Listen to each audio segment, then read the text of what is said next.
For all the latest from the world of motoring, hit that subscribe button and stay connected.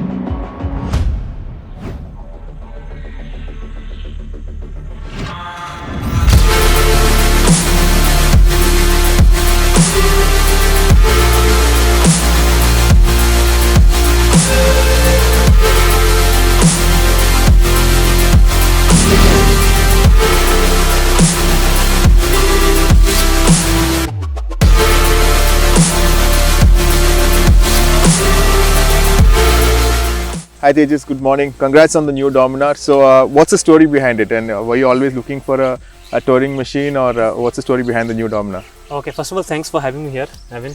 So why Dominar is I wanted a touring machine. I wanted a touring machine which can take me to places where I want to explore. Okay. So when I had an R15 before, and R15 touring is not even possible. Yeah, not the long ones especially. Yes, correct. No chance. So I wanted to upgrade my machine. So I did a lot of research. I went through multiple websites. I checked multiple bikes also. Okay. But then I saw Deepak Kamath, riding Dominar on the Odyssey A2A. Yeah. So that is what. That's like the that's a huge ride, right? And I was like, if this bike can go till there, it can survive the different terrain. So this is the bike for me.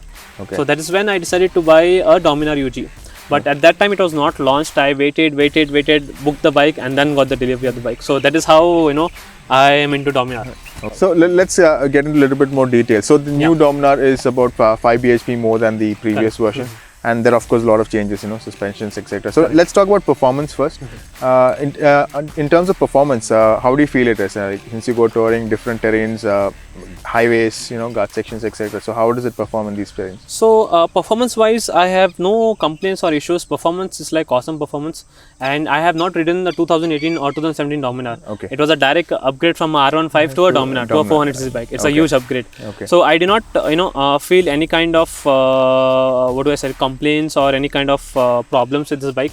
Okay. In highways, I cruise at 110, 120, and I don't feel a pain. I don't feel stressed out. Okay. No stressed out. Yeah. Okay. In guard section also, I am not bit confident with the tires because it's MRF stock tires. Yeah. So when it comes to gravel and all, I am kind of the confidence is not there. Okay. So that is the only one thing. Apart from that, machine is good. Okay. Apart from that, there's no complaints. And what about usage in the city? A lot of people are worried that a 400cc bike for daily use in the city. How does it heat up? How are the gear shifts, etc. in slow moving traffic when you need constant changing? So how is that? I see I've been going through multiple reviews. There are complaints that this bike is not meant for city. Okay. But in my case, my office is some 6 kilometers from my home. Okay. And I have to travel from the Ijipura Koramangala to the Kastuba road. Yeah. And so you imagine the traffic over there in the peak time. Yeah. So I find it very easily for cutting or for in terms of gear changing, gear shifting, heating. Yeah, there is a little bit of heating issues, but again, there's no product in the world which is perfect. Yeah. Correct. So since you're using it touring and city use, you'll have a good average of the mileage, idea of the average mileage. So what are you getting? So in cities, if it's a very huge, a big traffic or something like that, then I get mileage of 24, 26. Okay. It can maximum I've got 29 in cities. Okay. Okay. In highways, I get somewhere 35 to 36 if I cruise at the economical speed. Okay. I get 35, 36. Which is about 100, is it? Yeah, which is about 100, 110. If I cruise, I get 35 to 36 RMC. Okay. So another thing I like of Dominar is the exhaust sound. Right? Okay. Compared to the previous one, the sound is much better, and it is kind of aggressive sound. Whenever you are in traffic or you are doing higher RPMs in city rides, all attention goes to you. So that is what I like in Dominar. Everyone, people, seeing you, noticing your bike, and asking you how much is the bike, kitna deti, and all those questions. Yeah. Okay.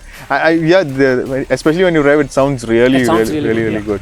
And the new design also looks. The new design also looks sporty, and it looks like a super bike.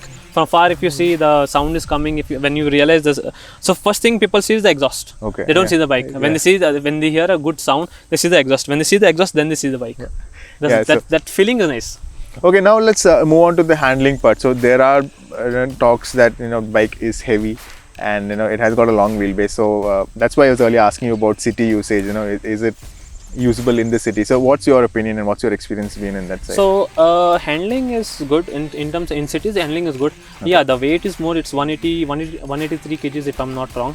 but if it is a very tight situation where you have to cut, it's very difficult. And after installing all this touring parts, it's more difficult for me to just take a cut in the city or something like that. Okay, so it's when it comes to city usage with a pillion, how is it? Does it feel much more stressed, or do you not notice it at all? No, I do not notice it at all. So that's not an issue. That's not an issue. That's not an issue. And in city usage, is there any heating up and things like that? In cities, yeah, like I said, if it is a heavy traffic and you have to stop after every signal, then yeah, the heating issues appear, because I ride in first or second gear between traffic signals. So yeah, there's the heating issues. So pretty much the normal heating issue that you face in any bike actually, if you right? It's any bike, yeah. Yeah. Okay, and then how about handling on the highways and on the guard sections? When you're really pushing it or when having fun on it. So in highways, again, no complaints. In highways, the handling is very much smooth, since it is an MRF tire, right? So these tires are built for highways, for the smooth road, for the long. And this machine is basically for highways. Okay. For off-roading or guard section, okay, if the roads are good, then I did not. So far, I've done Bangalore, the guards which I've traveled. Yeah. I did not find any issues. Recently, I've been to Dandeli. Over there, there were guards also, but I do not feel any issues or problems. Easy enough to. It's easy enough. Yeah. It's easy enough. Yeah. You can do a cornering also. You can do a cornering also, but I have not done it. I'm like slight, because I'm scared, because it's too heavy and all the parts, bags. Yeah, and touring, you don't want to experiment too much. Correct. Yeah. Cool.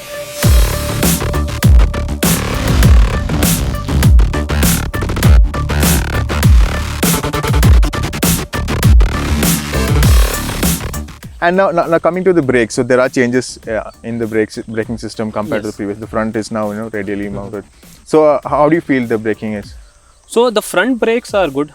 Okay, the front brakes are good, but only my complaint is the rear brake. Okay, sometimes what happens is I have to press it very hard to to ensure that the brake is applying properly. Okay. So that is one downside of the Dominar, is the rear brake. I do not find that I'm not confident enough with that rear brake. So whenever I use more of a front brake and highways or something. Okay, and I see you have done a lot of changes on your bike. So can you take us to what all you have done? Yes. So when I wanted a bike for a touring purpose, and that Dominar does not come with touring accessories, nor the windshield, nothing. So main thing in touring is like bike protection, because bike has to be protected, because you go very far distance. It's not a city ride where you go to service center and it's fixed. You go for a longer distance. So I went with a Hyper Rider crash guard, the top rack and the saddle tray.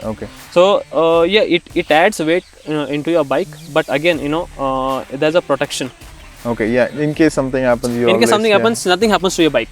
I've seen multiple crashes on the new Dominar 2019 with Hyper Rider products on it, but I see not even a single scratch on the bike. Everything, the impact is taken by the products, by the crash guard. The protections. That is one thing. So apart from that, the windshield, I've changed the windshield to carbon racing, because at a speed of 120, 130, right, the wind, the stock windshield, right, the wind comes directly on face. Directly on face. That's not good, because when it comes directly on face, your back starts paining, and if you're especially doing a long ride which is of 300 to 400 kilometers, then you will get exhausted. Next day you'll not able to ride. So that's the only reason I went with the carbon racing windshield. And I think you added risers as well to the handlebars. Yes, I have a Hyper Rider handlebar risers. So that's because I use for a long touring I use Figo float seat. Which increases my height by again 1 inch or something like that. So I wanted a And coming to the headlights, good, bad, how's your experience been? Headlights are good. It's good. It's not best. It's good. Because I do not do a night rides. I leave early in the morning, 4 o'clock or 5. These lights are good. So if Bajaj would have come with the aux light itself, right, then it would be added a more advantage, because people like me who love touring, for them lights are mandatory. Yes, because definitely. Visibility is something everyone wants. If you are riding at night or something, or if you are doing a K2K or a Leh Ladakh ride, lights are mandatory. So that is one thing I don't like about Dominar, is they don't have auxiliary lights. If you install a aux light from aftermarket, and there is a risk, there is a chance of ECU to get. You can avoid chance to void warranty. So that is what I don't want to get into. So far happy with the stocks. Yeah. And any other changes you would recommend to a Dominar owner, or things to look out for? I would recommend to have first thing is protection to the bike, the crash guard, and if you're doing a long rides, right, the luggage. Okay. You can have a saddle tray and a top rack, in which you can use the saddle bags and a tail bag. Tail bag is more than enough. Okay. You would not require a top box or a panniers, because that's again adds more bulk. Yeah. Saddle bags and tail bag and a tank bag. I use a tank bag, Rhinox tank bag. Okay. I use Rhinox saddle bags, and I use Rhinox tail bag. Okay. So everything is from Rhinox, and the products are good. Although the tank is not magnetic, I use the straps. The straps, okay. And I've traveled 120, nothing happens. There's no vibration, nothing. Okay. And one point we missed talking about is the suspensions. So the updated suspensions. So how are they? Are they comfortable? Are they soft? Are they hard? What's your experience? Though suspensions are soft, it is not that hard or something. Okay. It's soft, and when you go through a hump or when you go through a small pothole, right, you do not realize it. Okay. You do not realize that kind of feeling which you get, when you raise from your bike and all. That feeling is not there. Okay. It's like it's a small pothole. But if it's a big pothole or a big speed breaker, nothing can save you. Nothing can save you.